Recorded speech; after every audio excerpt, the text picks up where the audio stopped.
Halo semuanya, kali ini kita akan bahas tentang sistem sosial budaya Indonesia. Siap-siap ya, karena ini bakal seru banget.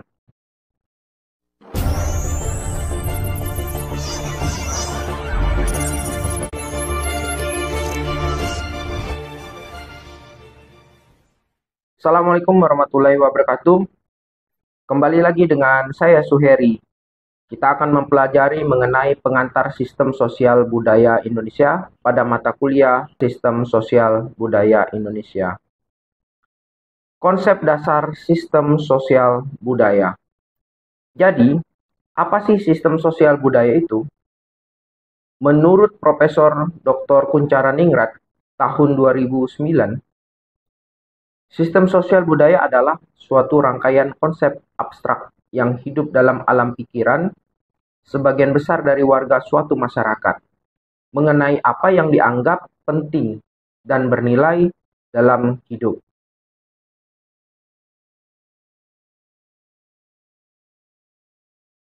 Sistem sosial budaya ini mencakup ada gagasan seperti nilai, ideologi, kepercayaan. Lalu ada aktivitas mengenai tindakan atau perilaku manusia. Yang ketiga ada artefak, yaitu mengenai hasil dari aktivitas manusia, seperti teknologi, seni, dan alat. Contoh kekiniannya lagi, yang sering kita lihat, budaya nongkrong di kafe atau berbagai konten di media sosial, merupakan bagian dari sistem sosial budaya kita. Ini kita ambil dari referensinya Kuncharaningrat, pengantar ilmu antropologi tahun 90. Lalu ada komponen dari sistem sosial budaya. Sistem sosial budaya ini terdiri dari beberapa komponen utama. Yang pertama nilai, kedua norma, ketiga kepercayaan, keempat bahasa, kelima teknologi, dan keenam seni. Baik, kita bahas satu persatu. Nilai. Nilai adalah konsep abstrak yang dianggap penting dan berharga dalam suatu masyarakat. Nilai menjadi pedoman perilaku dan tujuan yang ingin dicapai secara kolektif. Definisi yang kita ambil dari Kuncharaningrat tahun 2009, nilai budaya adalah konsepsi-konsepsi yang hidup dalam alam pikiran sebagian besar warga masyarakat mengenai hal-hal yang mereka anggap amat bernilai dalam hidup. Contohnya, ada gotong royong di Indonesia, ada individualisme di Amerika Serikat, ada harmoni sosial di Jepang. Nah, fungsinya, nilai ini membentuk standar moral, etika, dan panduan untuk pengambilan keputusan dalam masyarakat. Secara dinamika, nilai dapat berubah seiring waktu, meskipun biasanya perubahan terjadi secara perlahan. Misalnya, pergeseran nilai dari kolektivisme ke individualisme di beberapa masyarakat Asia seiring dengan modernisasi. Yang kedua, norma. Norma adalah aturan dan harapan sosial yang mengatur perilaku anggota masyarakat. Meskipun sering tidak tertulis, norma memiliki kekuatan yang signifikan dalam membentuk interaksi sosial. Kita lihat definisi menurut Surjono Skamto tahun 2012. Norma adalah patokan perilaku dalam suatu kelompok sosial tertentu. Nah, jenis-jenis norma ini, yang pertama ada norma kesopanan, yang kedua ada norma moral, yang ketiga ada norma agama, dan keempat ada norma hukum. Contohnya, menghormati orang yang lebih tua, ada budaya antri saat menunggu giliran, tidak berbicara keras saat kita berada di perpustakaan. Sanksi yang akan didapatkan apabila kita melakukan pelanggaran norma dapat mengakibatkan sanksi sosial, mulai dari pandangan tidak suka orang terhadap kita, pengucilan dari masyarakat, dan lain sebagainya. Variasinya, kita bisa melihat norma dapat berbeda antar kelompok sosial dan budaya. Misalnya, cara makan dengan tangan di beberapa budaya Asia, atau seperti penggunaan alat makan di budaya Barat. Ketiga, kepercayaan. Kepercayaan mencakup pandangan dunia, agama, dan keyakinan yang dipegang oleh masyarakat. Ini membentuk cara masyarakat memahami dan memaknai dunia di sekitar mereka. Definisi yang kita kutip dari Clifford tahun 73 mendefinisikan bahwa kepercayaan sebagai sebuah sistem simbol yang bertindak untuk memantapkan perasaan-perasaan dan motivasi-motivasi yang kuat, permasif, dan tahan lama dalam diri manusia.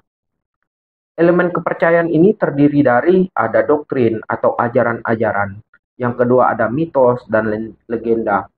Yang ketiga ada ritual dan upacara. Keempat, simbol-simbol suci. Contoh, kepercayaan pada karma dalam agama Hindu dan Buddha. Ada konsep mana dalam budaya Polinesia. Ada kepercayaan pada roh leluhur di banyak budaya tradisional. Pengaruhnya, tentu pengaruh ini, kepercayaan dapat mempengaruhi berbagai aspek kehidupan, termasuk pola makan, praktik kesehatan, dan struktur sosial. Keempat, bahasa. Bahasa adalah sistem simbol yang digunakan untuk komunikasi dalam masyarakat. Ini tidak hanya alat untuk pertukaran informasi, tetapi juga pembentuk dan pencerminan budaya. Kita lihat definisi menurut Sapir. Menyatakan bahwa bahasa adalah metode yang murni, manusiawi dan non-instinktif untuk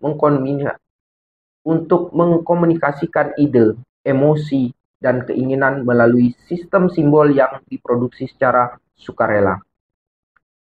Fungsi bahasa yaitu ada yang pertama komunikatif. Tentu ini untuk menyampaikan informasi. Yang kedua ekspresif, untuk mengungkapkan perasaan dan emosi. Yang ketiga direktif, mempengaruhi perilaku orang lain. Yang keempat fatik, atau membangun dan memelihara hubungan sosial. Contoh keunikan bahasa seperti bahasa Jawa dengan tingkat bahasa. Ada ngoko, krama, madia, krama inggil, dan lain sebagainya. Yang kedua, banyaknya kata untuk salju dalam bahasa unik. Yang ketiga, yang berikutnya ada idiom dan peribahasa yang mencerminkan nilai budaya. Teori relativitas linguistik mengatakan gagasan bahwa struktur bahasa mempengaruhi cara berpikir dan memandang dunia. Yang kelima, teknologi. Teknologi ini mencakup alat, teknik, dan pengetahuan yang digunakan masyarakat untuk memenuhi kebutuhan dan memecahkan masalah. Kita lihat definisi menurut Ellul, tahun 64. Teknologi adalah totalitas metode yang secara rasional mengarah dan memiliki ciri efisiensi absolut dalam setiap bidang kegiatan manusia. Ada beberapa aspek teknologi.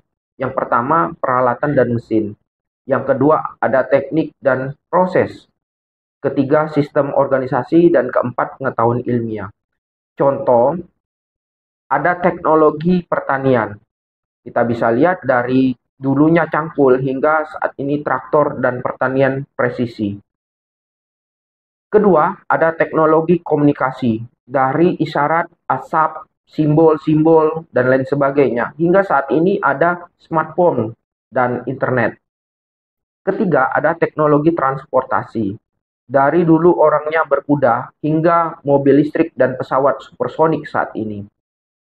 Dampak sosial yang ditimbulkan dari teknologi ini dapat mengubah pola kerja, interaksi sosial, dan bahkan struktur masyarakat. Misalnya, revolusi industri mengubah masyarakat agraris menjadi masyarakat industri. Keenam, seni. Seni adalah ekspresi kreatif dan estetis dari budaya. Mencakup berbagai bentuk seperti musik, tari, sastra, seni rupa, dan arsitektur. Kita bisa lihat definisi menurut Leo. Seni adalah aktivitas manusia yang terdiri dari seseorang secara sadar melalui tanda-tanda eksternal tertentu, menyampaikan perasaan yang dialaminya kepada orang lain. Fungsi seni dalam masyarakat, yang pertama estetis, yaitu memberikan keindahan dan kenikmatan. Yang kedua ekspresif, yaitu mengungkapkan emosi dan ide. Yang ketiga simbolis, mewakili nilai-nilai dan kepercayaan budaya. Yang keempat sosial, memperkuat ikatan komunitas. Contohnya, ada seni pertunjukan, seperti di Indonesia ada wayang, ada opera di Italia. Ada seni rupa, seperti lukisan batik, ukiran asmat, ada arsitektur, ada Candi Borobudur, ada piramida Mesir. Ada keempat sastra, pantun Melayu, haiku di Jepang. Inovasi dalam seni sering menjadi area di mana inovasi budaya terjadi, mencerminkan dan kadang-kadang mendorong perubahan sosial. Semua komponen ini saling terkait dan bersama-sama membentuk sistem sosial budaya yang kompleks. Perubahan dalam satu komponen dapat mempengaruhi komponen lainnya, menciptakan dinamika yang terus berevolusi dalam masyarakat.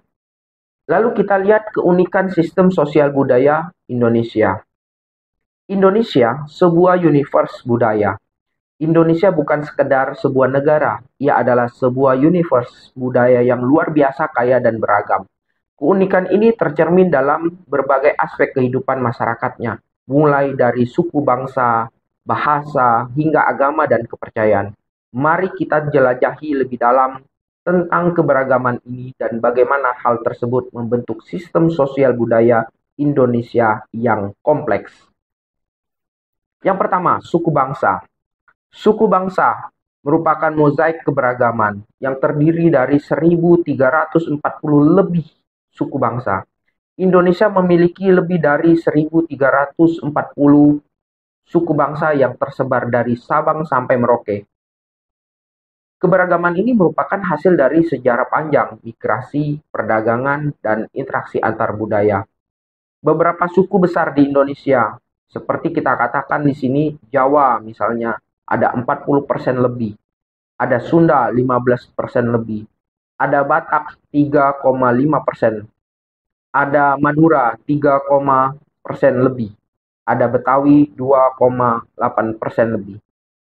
Populasi yang berada di Indonesia. Selebihnya ada lagi suku bangsa yang kecil-kecil.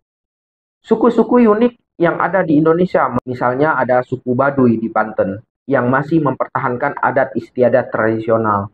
Ada suku Asmat di Papua dengan seni ukir yang mendunia. Ada suku Toraja di Sulawesi Selatan dengan ritual pemakaman yang unik. Nah, kita bisa lihat implikasi keberagaman suku ini. Yang pertama, kekayaan tradisi dan adat istiadat. Yang kedua, variasi dalam sistem kekerabatan dan struktur sosial. Yang ketiga, beragam pengetahuan lokal dan kearifan tradisional. Menurut antropolog Poncaraningrat, keberagaman suku bangsa di Indonesia bukan hanya mencerminkan perbedaan-perbedaan, tetapi juga kekayaan budaya yang saling melengkapi dalam bingkai Bhinneka Tunggal Ika. Yang kedua, bahasa. Bahasa merupakan simfoni komunikasi. Di Indonesia terdiri dari 700 lebih bahasa daerah. Dengan angka 700 lebih bahasa daerah yang masih aktif digunakan, Indonesia merupakan salah satu negara dengan keberagaman bahasa terbesar di dunia. Klasifikasi bahasa di Indonesia ini sangat banyak. Ada Austronesia, mayoritas bahasa yang digunakan di Indonesia. Ada Papua, digunakan atau ditemukan di wilayah timur Indonesia. Ada Halmahera Utara. Ini digunakan oleh kelompok bahasa di Maluku Utara. Bahasa-bahasa unik yang ada di Indonesia, contoh ada bahasa Jawa, memiliki tingkatan bahasa Ngoko, Krama Madia, Krama Inggil. Ada tingkatan-tingkatannya. Ada bahasa Minangkabau yang kita kenal dengan pantunnya. dan berbagai macam filosofi yang melambangkan kehidupan. Ada bahasa Biak memiliki sistem bilangan unik berbasis 20. Dampak dari keberagaman bahasa ini, yang pertama, memiliki kekayaan linguistik dan budaya. Yang kedua, tantangan dalam komunikasi antar daerah. Yang ketiga, potensi hilangnya bahasa daerah jika tidak dilestarikan. Menurut Profesor James T. Collins tahun 2018 menyatakan bahwa keberagaman bahasa di Indonesia bukan hanya aset budaya, tetapi juga laboratorium linguistik yang tak ternilai bagi dunia. Ketiga, agama dan kepercayaan. Agama dan kepercayaan merupakan harmoni dalam keberagaman. Indonesia dikenal dengan keberagaman agama dan kepercayaannya yang hidup berdampingan dalam harmoni. Agama resmi di Indonesia itu terdiri dari pertama Islam, kedua Kristen Protestan, ada Katolik, ada Hindu, ada Buddha, dan Konghucu. Kepercayaan lokal. Di Indonesia juga ada beberapa kepercayaan lokal, seperti ada Kejawen di Jawa, ada Keharingan di Kalimantan, ada Parmalim di Sumatera Utara, ada Marapu di Sumba. Dampak dari keberagaman agama dan kepercayaan ini, yang pertama, toleransi dan dialog antar agama itu terjadi. Yang kedua, ada sinkretisme dalam praktek keagamaan. Ketiga, ada tantangan dalam menjaga keharmonisan. Presiden Republik Indonesia, yaitu Gus Dur, pernah berkata, perbedaan agama dan kepercayaan di Indonesia bukanlah sumber perpecahan, melainkan kekuatan yang memperkaya kehidupan berbangsa. Keunikan sistem sosial budaya merupakan flavor lokal. Keberagaman suku, bahasa, agama, dan kepercayaan menciptakan sistem sosial budaya yang unik di setiap daerah di Indonesia. Dari Sabang sampai Merauke, setiap wilayah memiliki rasa budayanya sendiri-sendiri. Contoh, flavor dari budaya lokal. Ada Aceh. Aceh dikenal dengan syariat Islam yang kuat. Ada tari saman, ada rumah krong bade. Yang kedua ada Bali. Bali dikenal dengan sistem subak, upacara ngaben, dan arsitektur pura. Yang ketiga ada Yogyakarta. Yogyakarta dikenal dengan sistem kesultanan, batik, wayang kulit. Yang keempat ada Papua. Papua dikenal dengan ritual asmat, ukiran patung, festival lembah Balim. Implikasi dari profil lokal ini, yang pertama pariwisata budaya yang beragam. Yang kedua tantangan dalam pembangunan nasional yang merata. Yang ketiga potensi konflik jika tidak dikelola dengan baik. Profesor Parsudi Suparlan tahun 2003 menekankan keberagaman flavor budaya lokal di Indonesia bukan hanya daya tarik wisata, tetapi juga modal sosial yang harus dikelola dengan bijak untuk pembangunan berkelanjutan. Indonesia sebagai sebuah universe budaya menawarkan kekayaan yang luar biasa dalam hal keberagaman suku, bahasa, agama, dan kepercayaan. Keunikan ini membentuk sistem sosial yang kompleks dan dinamis, menciptakan tantangan sekaligus peluang bagi bangsa Indonesia. Memahami dan menghargai keberagaman ini menjadi kunci dalam membangun Indonesia yang lebih kuat dan harmonis. Seperti yang dikatakan oleh Bung Karno, Bhinneka Tunggal Ika bukan hanya semboyan, tetapi jiwa bangsa Indonesia yang harus terus dipupuk dan dilestarikan. Selanjutnya, ada contoh keunikan sistem sosial budaya Indonesia. Sistem sosial budaya Indonesia memiliki keunikan yang tercermin dalam berbagai aspek kehidupan masyarakat. Berikut adalah penjelasan secara detail mengenai 3 contoh keunikan tersebut. Yang pertama ada gotong royong. Gotong royong ini merupakan nilai kebersamaan yang masih kuat. Kita lihat konsepnya. Gotong royong adalah nilai budaya Indonesia yang menekankan kerjasama dan saling membantu dalam masyarakat. Profesor Kuncharaningrat mendefinisikan gotong royong sebagai pengerahan tenaga manusia tanpa bayaran untuk suatu proyek atau pekerjaan yang bermanfaat bagi umum atau yang berguna bagi pembangunan. Evolusi gotong royong di era digital, tentunya dalam era digital, konsep gotong royong telah beradaptasi dan mengambil bentuk baru. Salah satunya melalui crowdfunding. Contohnya, ada crowdfunding untuk bantu UMKM lewat platform seperti Kitabisa. Kita bisa lihat di sini, ya, Kitabisa ini adalah platform crowdfunding Indonesia yang memungkinkan masyarakat untuk mengumpulkan dana secara online untuk berbagai tujuan, termasuk membantu UMKM dan terdampak pandemi COVID-19. Ada lagi contoh yang lain dalam pembangunan, seperti bayar pajak, membantu di bidang kesehatan, seperti kita membayar BPJS. Konsep-konsep pembangunan yang dilakukan oleh Indonesia juga menerapkan konsep gotong royong. Yang kedua, bahasa. Ini merupakan keunikan juga yang merupakan kemampuan beradaptasi dengan teknologi. Evolusi bahasa di era digital, bahasa Indonesia dan bahasa daerah telah menunjukkan fleksibilitas luar biasa dalam beradaptasi dengan perkembangan teknologi, terutama di media sosial. Contohnya ada GW atau dibaca dengan gue. Lagi overthinking nih, pen ghosting aja kali ya, atau pengen ghosting aja kali ya. Nah, ini adalah bahasa gaul di medsos. Kalau kita lihat GW, bentuk informal dari gue atau saya. Ada overthinking, kata serapan dari bahasa Inggris, digabung dengan bahasa gaulnya yang ada di Indonesia. Pen, singkatan dari pengen atau ingin.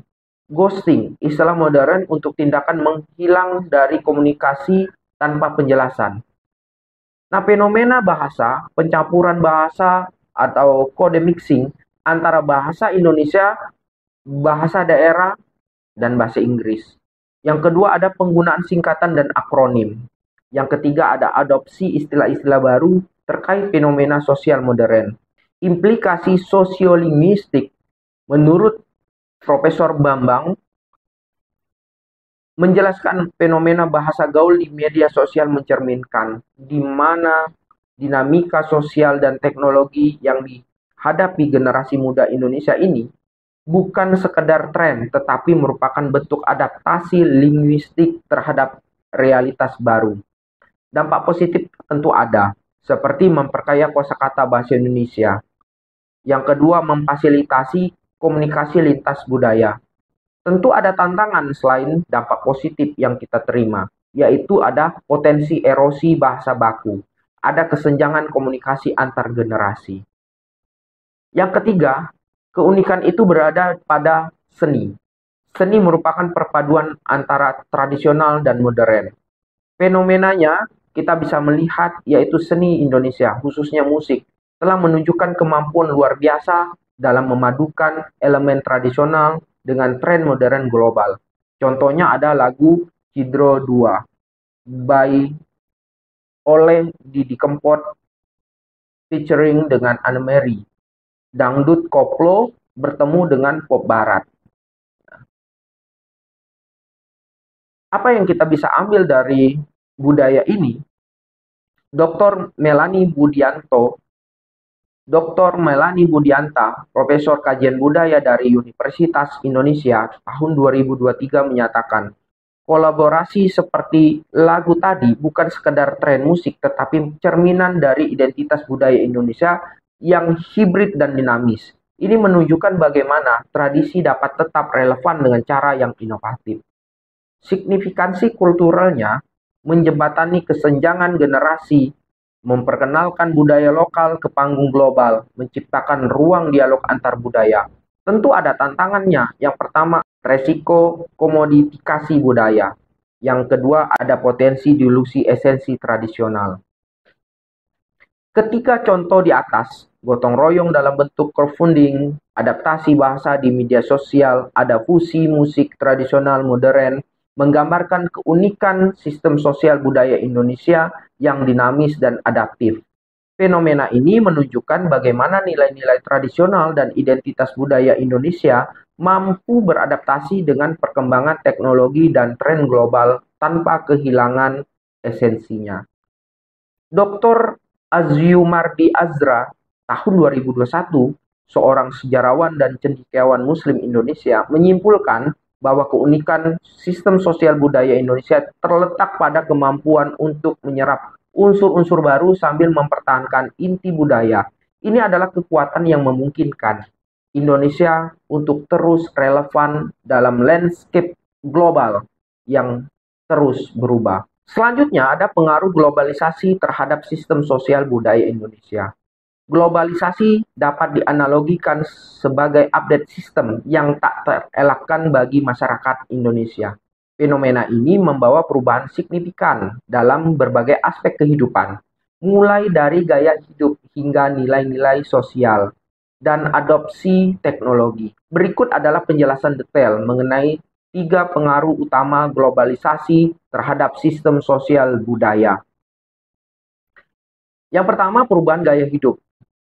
Globalisasi telah membuka pintu bagi masuknya berbagai pengaruh budaya asing ke Indonesia. Salah satunya yang paling menonjol adalah fenomena Korean Wave.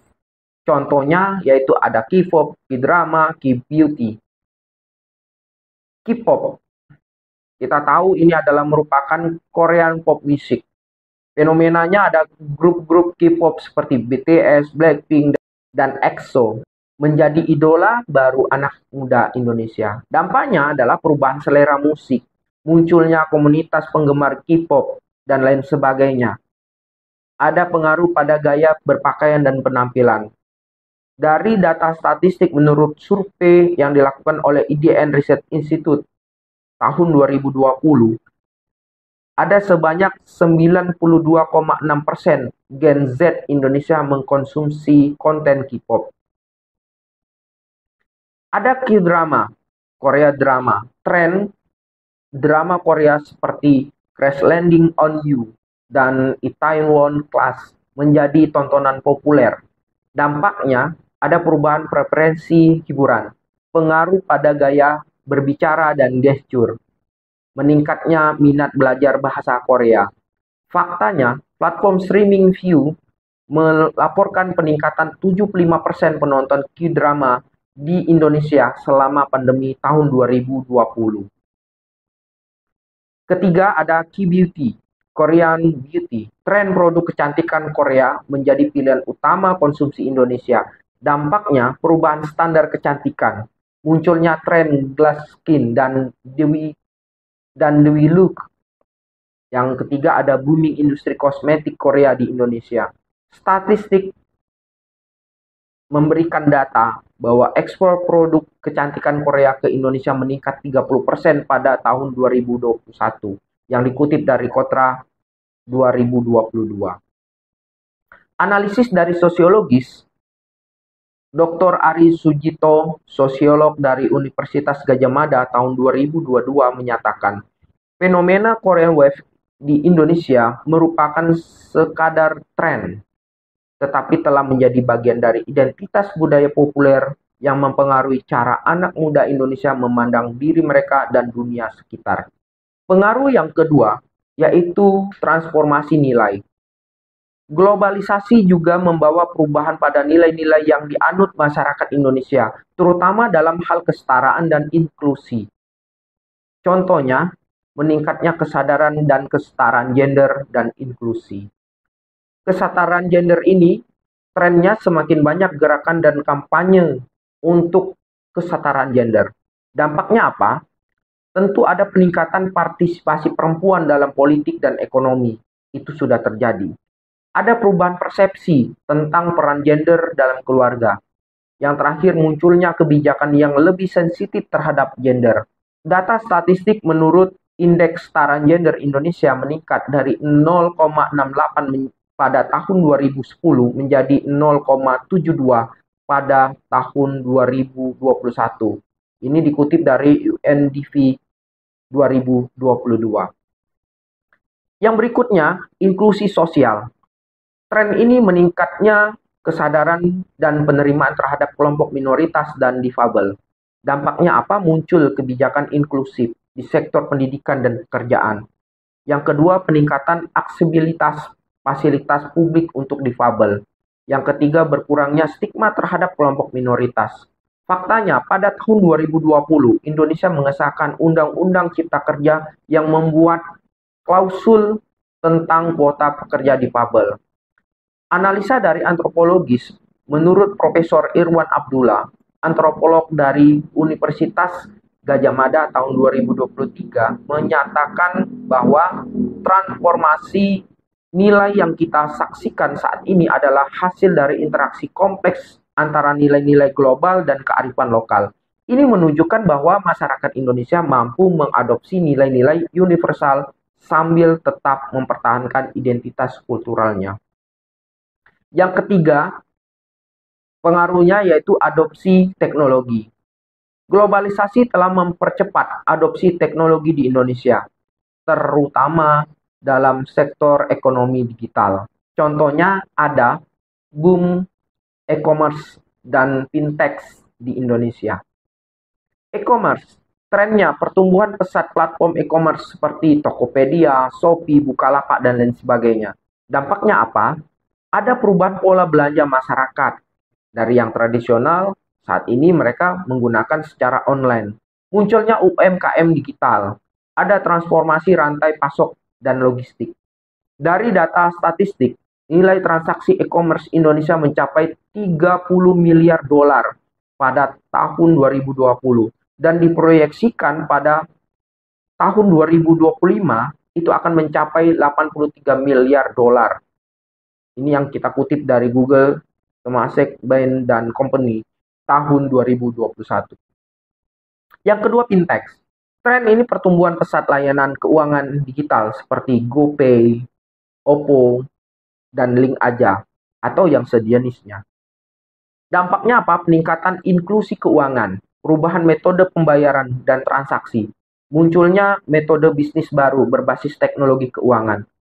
Fakta yang kita lihat saat ini, penetrasi fintech di Indonesia meningkat dari 49% pada 2019 menjadi 76% pada tahun 2021.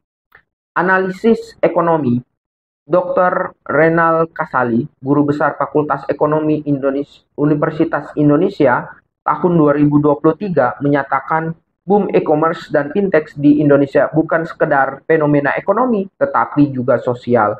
Ini mengubah cara masyarakat berinteraksi dengan uang dan konsep kepemilikan, serta menciptakan bentuk-bentuk baru modal sosial dalam era digital. Globalisasi telah membawa perubahan signifikan dalam sistem sosial budaya Indonesia, dari Korean Web yang mengubah gaya hidup hingga transformasi nilai-nilai sosial dan adopsi teknologi yang pesat. Masyarakat Indonesia terus beradaptasi dengan update sistem global ini.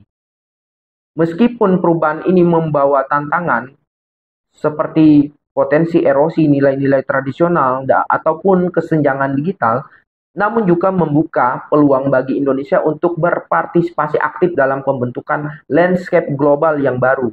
Kunci untuk menghadapi globalisasi adalah mempertahankan identitas kultural sambil tetap terbuka terhadap ide-ide dan inovasi baru. Tentu ada tantangan dan peluang. Tantangan dan peluang globalisasi dalam konteks budaya.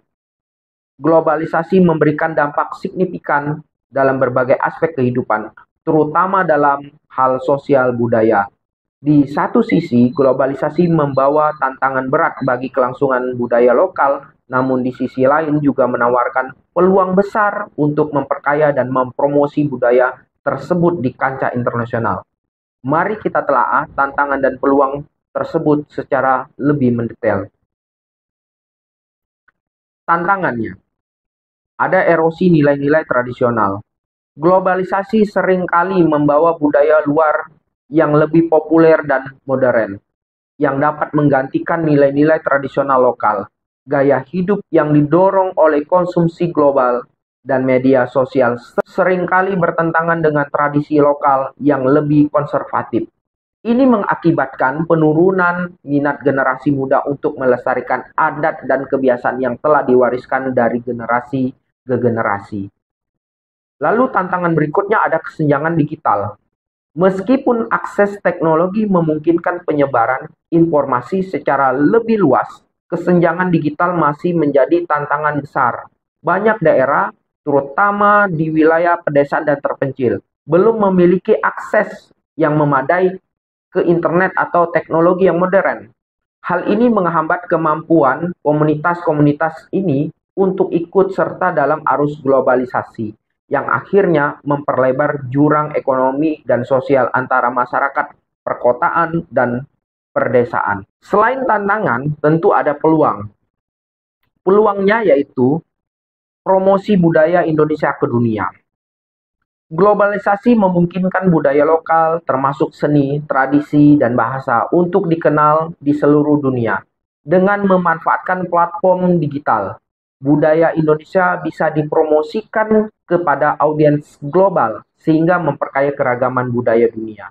Ini adalah peluang besar bagi Indonesia untuk menunjukkan keunikan budayanya, seperti melalui festival internasional, produk-produk budaya, hingga pariwisata. Yang berikutnya, peluangnya adalah inovasi dalam pelestarian budaya. Teknologi modern yang muncul akibat globalisasi dapat digunakan untuk melestarikan budaya lokal dengan cara yang lebih kreatif dan inovatif.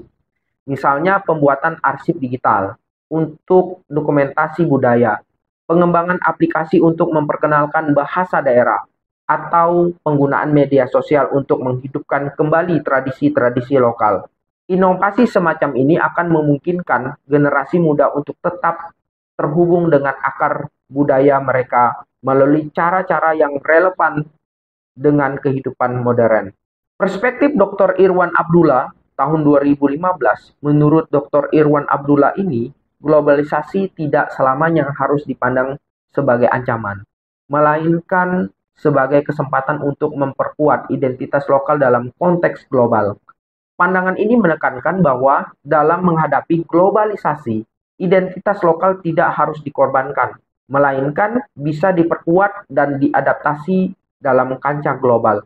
Ini berarti bahwa budaya lokal bisa eksis berdampingan dengan budaya global, asalkan ada upaya yang serius untuk mengintegrasikan dan mempromosikannya. Dengan demikian, tantangan-tantangan yang muncul dari globalisasi sebenarnya bisa menjadi peluang jika dihadapi dengan strategi yang tepat. Kesimpulannya dari materi ini, bahwa sistem sosial budaya Indonesia memiliki kekayaan yang luar biasa karena keunikan dan keberagamannya dari Sabang sampai Merauke. Indonesia dihuni oleh berbagai suku, agama, bahasa, dan adat istiadat yang masing-masing memiliki nilai dan tradisi tersendiri. Sistem sosial budaya ini tidak statis, melainkan terus berevolusi seiring waktu, beradaptasi dengan perubahan sosial, ekonomi, dan teknologi. Ada keunikan dan keberagaman, bahwa budaya Indonesia mencerminkan mosaik yang kompleks dari berbagai etnis dan adat. Keanekaragaman ini menjadi kekuatan besar yang membedakan Indonesia di antara negara-negara lain. Namun, dengan keberagaman tersebut, muncul tantangan untuk menjaga keharmonisan di tengah perbedaan, tetapi juga membuka peluang untuk belajar dan saling menghargai budaya lain. Yang kedua, terus berevolusi. Budaya Indonesia tidak berhenti pada nilai-nilai tradisional saja, tetapi terus beradaptasi dengan perubahan global. Generasi muda sekarang hidup di antara dua dunia. Dunia tradisional yang diwarisi oleh para leluhur dan dunia modern yang dipengaruhi oleh globalisasi. Inovasi dan perkembangan teknologi membantu budaya Indonesia berkembang dengan cara yang kreatif, menjadikannya relevan dan dinamis di era modern. Ketiga, ada potensi besar di era global. Era globalisasi menawarkan Indonesia peluang besar untuk mempromosikan dan mempertahankan kekayaan budayanya di panggung dunia. Budaya Indonesia mulai dari seni, musik, hingga pariwisata dapat menjadi sumber kekuatan ekonomi yang signifikan, sekaligus alat diplomasi budaya yang efektif. Dengan memanfaatkan teknologi dan kreativitas, Indonesia bisa memainkan peran penting dalam memperkenalkan warisan budayanya ke tingkat internasional. Tugas kita tentunya menjembatani tradisi dan modernitas Sebagai generasi penerus, kita memiliki tanggung jawab untuk menjembatani tradisi dan modernitas. Tantangan terbesar adalah bagaimana menjaga nilai-nilai budaya dan tradisi lokal tetap hidup, sekaligus mengadopsi inovasi dan teknologi yang berkembang pesat. Kita bisa menjadi agen perubahan yang menggabungkan kedua dunia ini, memastikan bahwa dunia memastikan bahwa budaya Indonesia tetap lestari tanpa harus menolak kemajuan zaman. Mari kita menjadi generasi yang tidak hanya bangga dengan warisan budaya, tetapi juga mampu mengadaptasikannya ke dalam konteks global yang modern. Demikian materi yang pertama. Assalamualaikum warahmatullahi wabarakatuh.